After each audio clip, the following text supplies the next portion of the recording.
Estamos online com mais um webinar da TGT ISG. E no vídeo de hoje vamos falar sobre tudo o que há de novo no estudo ISG Provider Lens, Private Hybrid Cloud, Data Center Services. E para isso trouxemos o autor do estudo, Pedro Bicudo Máscio, para um bate-papo especial sobre o assunto. O estudo deste ano aborda a otimização de custos na implementação de IA generativa como o principal desafio para fornecedores de nuvem híbrida, destacando as dificuldades na gestão de custos e a migração para o modelo de licenciamento por assinaturas. Ele também menciona como essas questões impactam a competitividade no mercado de nuvem pública e a integração da IA generativa nos negócios. O relatório destaca Edgewall, Equinix e SBA Edge T-Systems como líderes em 3 quadrantes cada, enquanto Kyndryl e Tiviti lideram em 2. Outras empresas como Accenture, Ascent e Capgemini são líderes em 1 quadrante. A Hostdime é mencionada como Rising Star em 2 quadrantes, com a Elea Data Centers, Takoda e V8 Tech reconhecidas em 1 quadrante cada. Bom, vamos começar?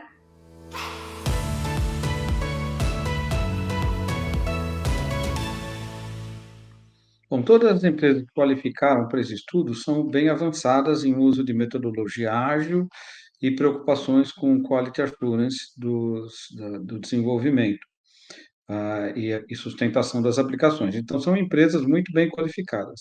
Nesse ano, o que tem causado maior diferenciação é o uso da inteligência artificial generativa, então o GenAI.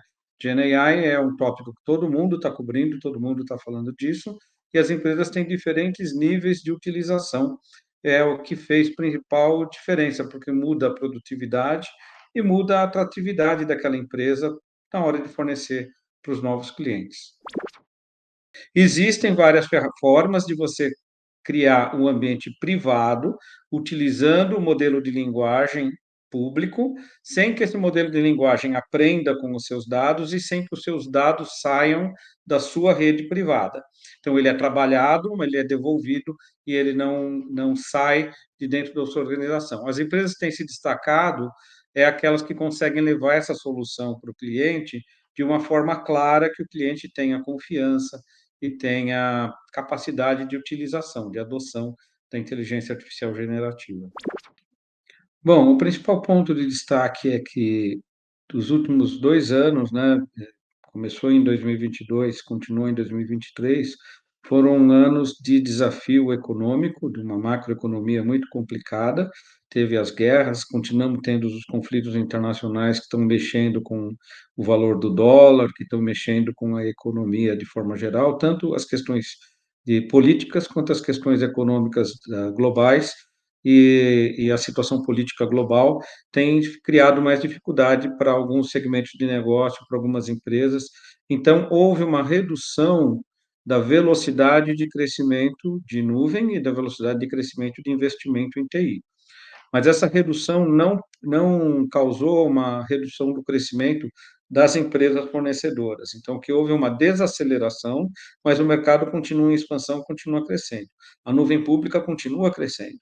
O que destacou nesse ano é um maior equilíbrio entre essa arquitetura híbrida de colocar soluções em hosting e soluções em colocation, ao mesmo tempo que você continua crescendo a utilização de nuvem.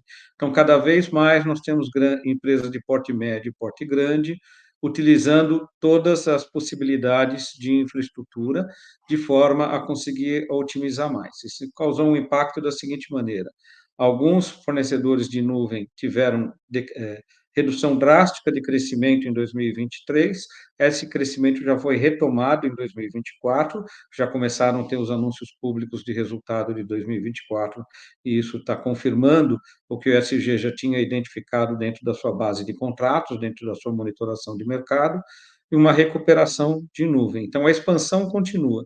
O que mudou de 2000, vamos dizer, colocar num ambiente mais longo, 2022 para 2024, o que mudou é que a aceleração de nuvem era por conta de custo de infraestrutura, da nuvem ser mais eficiente, e hoje mudou para os serviços de nuvem são mais eficazes, funcionam melhor, do que os serviços dentro de casa, por exemplo, IA generativa, mas também os modelos de analytics, os modelos de real-time, modelos de acompanhamento de mercado em real-time, o e-commerce, etc. Então, desde a pandemia, houve uma migração bastante grande de negócios para a nuvem, e essa tendência continua. Então, mas mudou esse aspecto de ser mais barato e acessível para ser mais eficaz, ou seja, ter produtos que eu não consigo mais ter dentro de casa. Isso é uma mudança, talvez, de posicionamento do mercado, que mostra esse maior equilíbrio do híbrido, ao mesmo tempo que tem um maior valor agregado dos serviços de nuvem. As empresas estão fazendo insourcing, ou seja, trazendo para dentro de casa aquilo que tinha levado para fora, ou as pessoas estão movendo de nuvem pública para data center próprio, estão fazendo um insourcing do data center. As empresas estão contratando profissionais de mercado para aumentar sua força de trabalho interna, e essas coisas estão acontecendo de forma pontual, por isso que surge a pergunta, mas ela não é uma tendência. Por que não é uma tendência? Porque uma vez que você levou tudo do seu data center para a nuvem, você não vai contratar outro data center, construir outro data center. Você já deu um destino para aquela estrutura física. Então, o que a gente viu é o que foi para a nuvem muito rápido e talvez não foi a melhor escolha. Quando ele volta para um hosting que utiliza tecnologia de nuvem. Então, ele usa a mesma tecnologia, pode ser VMware, pode ser OpenStack, pode ser outra tecnologia, mas é uma tecnologia de nuvem, não é mais as ferramentas antigas de gerenciamento de data center. E ao utilizar uma infraestrutura de nuvem numa nuvem privada, você continua integrado na nuvem pública. Então, essa coisa de dizer, estou fazendo insourcing, não, isso não é verdade. Os estudos do ISG, todos os vários estudos que nós temos, mostram uma expansão do mercado de outsourcing. Então, no agregado de todos os mercados, o mercado de terceirização de serviços de TI continua em expansão ampla. Ele não tem reduzido, ele continua crescendo 2 dígitos por ano, como acontece há muito tempo já. Então, continua havendo uma expansão da terceirização. E para quem não entende o porquê, às vezes pensa que é custo, custo é uma consequência, não é a causa, não é a raiz da questão. A questão é que com o outsourcing você tem acesso a profissionais qualificados, certificados e treinados, que para você contratar dentro da sua empresa custa muito caro, não cabe na sua estrutura de cargos e trabalhos. Quando você vai contratar uma pessoa de TI, você tem que mexer com RH para conseguir dizer onde é que eu vou encaixar o salário dessa pessoa, porque destoa da empresa de manufatura, de uma empresa bancária, de qualquer, não importa o tamanho da empresa, o tipo de negócio. O profissional de TI, ele tem uma remuneração diferente e é mais eficaz, é mais rápido para você ter acesso a profissionais qualificados quando você faz a terceirização. O estudo falou bastante sobre a otimização de custos na implementação da IA generativa.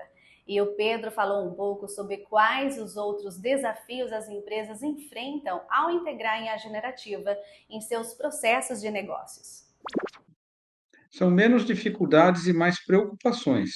Então, preocupações que vêm junto com o fato de ser algo muito novo e, logicamente, o cliente quer entender qual é o impacto disso no seu dia a dia, nas normas, na segurança, no compliance, na regulamentação. Então, existem muitas preocupações que, na verdade, podem ser resolvidas, mas não são exatamente dificuldades, mas preocupações. Então, o uso de IA generativa, ela é em todos os trechos, em todas as fases do desenvolvimento e do ciclo de vida das aplicações, ele está existindo, está sendo utilizado em todas as fases, ocorre que com diferentes níveis, mas principalmente tratando-se das preocupações do cliente. Então, tem o cliente, empresa, que tem preocupação de que aquele dado que está na sua base de conhecimento não seja reutilizado para treinamento e aprendizado dos modelos de linguagem. Porque se ele for utilizado, aquela linguagem, ou aquele código, aquela solução, vai ser explicada ou vai ser entregue para um seu concorrente ou para outra empresa. Essa é a primeira preocupação, de você manter propriedade sobre a sua criação. Não propriedade por conta de revender essa propriedade apenas, isso também é uma preocupação, mas a preocupação de não estar utilizando os seus dados internos para treinamento e aprendizado de uma ferramenta que é pública. Então, essa questão da separação do privado e o público é a primeira preocupação. Essa preocupação também se dá pelo fato de você, quando vai executar testes, quando vai executar a própria aplicação que você está criando com inteligência artificial, essa aplicação pode estar tendo acesso aos dados privados. Então, por exemplo, você pode ter pego dados de produção, mascarou para poder usar no desenvolvimento, mas esses dados continuam sendo um dado privado. Então, a preocupação grande de vazamento desses dados para fora da organização é a segunda preocupação. O impacto é diferente para para cada cliente, e dependendo do modelo de licenciamento que ele tinha para utilizar o VMware. Mas, de um modo geral, as empresas menores que tinham o licenciamento mais simplificado, mais apropriado para pequenas operações, tiveram um impacto maior. E os grandes clientes que já tinham contratos grandes e com modelos mais avançados de licenciamento, não têm percebido tanto essa mudança.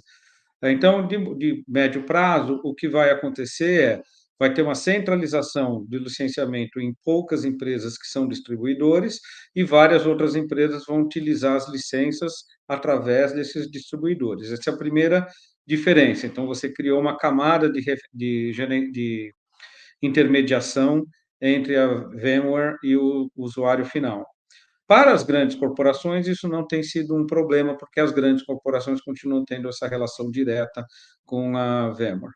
De um modo geral, mesmo para os grandes, o que surgiu uma preocupação enquanto ao futuro do VMware. Será que ele vai continuar sendo crescendo o preço, subindo o preço, alterando o preço? Eu devo confiar nessa plataforma de longo prazo? Então, a gente não teve notícia de ninguém que tenha descontinuado o uso de VMware. Ele continua sendo uma ferramenta pervasiva. Todo mundo utiliza, muita gente utiliza, é a de funcionalidade mais ampla, os concorrentes têm dificuldade de chegar no mesmo nível de funcionalidade, por isso ela mantém uma liderança clara no mercado. Mas as empresas passaram a dizer, eu preciso de uma alternativa. Se um dia eu quiser sair da VMware, para quem é que eu vou recorrer? Então, as empresas hoje devem se preocupar não em trocar imediatamente, se o licenciamento está dentro daquilo que você pode pagar, então continua sendo uma relação que você não precisa mudar, e principalmente é ter uma cláusula de saída, ou seja, saber dizer, se um dia eu quiser sair, quais são as alternativas, não deixar, não se prender a um lock-in, ou seja, fazer soluções que dependam exclusivamente dessa ferramenta, mas soluções que possam ser utilizadas com outras tecnologias ou com os concorrentes. Então, se manter a alternativa é uma lição antiga, um aprendizado antigo, válido agora para esse novo ambiente. Mas ele impactou, sim, dentro dos serviços de hosting, ele impactou o preço de alguns fornecedores que eram mais competitivos em preço, estão com o preço mais nivelado com os demais agora. Soluções simples que já foram escritas em banco de dados open source, com tecnologia open source, por exemplo, uma aplicação Java com PostgreSQL. Essa é uma aplicação que vai nativamente para a nuvem, ela não tem que fazer nenhuma adaptação para a nuvem, vai muito bem na nuvem, não tem custo adicional e assim por diante. Mas esses workloads, essas aplicações que eram mais alinhadas com a tecnologia de nuvem, elas já migraram, a maioria já migrou para a nuvem. Então, hoje, você está fazendo migração de soluções que são mais antigas, e tem soluções que, em linguagem mais antiga, em bancos de dados mais antigos, que têm um licenciamento mais antigo também. E você comprou licenciamento perpétuo. O licenciamento perpétuo, às vezes você paga a manutenção, às vezes não.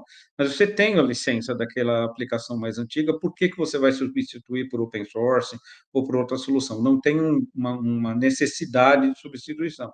E quando você vai para a nuvem, o licenciamento passa a ser mais caro por conta das regras daquele fornecedor de software, por exemplo, banco de dados, por exemplo, sofre com isso. Então, nesse momento é que a otimização de custos, as empresas levam para uma arquitetura híbrida. Então, eu vou colocar esse licenciamento que fica mais caro na nuvem pública, eu vou manter numa nuvem privada conectada na nuvem pública e vou fazer a integração das aplicações da mesma maneira, performance igual. Aqui no Brasil eu consigo ter um hosting ou ter um colocation que está muito próximo, fisicamente próximo, das instalações de nuvem pública. Então, a conectividade tem baixíssima latência, tem alta capacidade, e eu consigo ter uma arquitetura híbrida bem equilibrada, bem performática, que desempenha muito bem. A partir daí, eu posso começar a fazer essa otimização pensando onde é, então, o local que é mais eficiente em custos para rodar essa aplicação.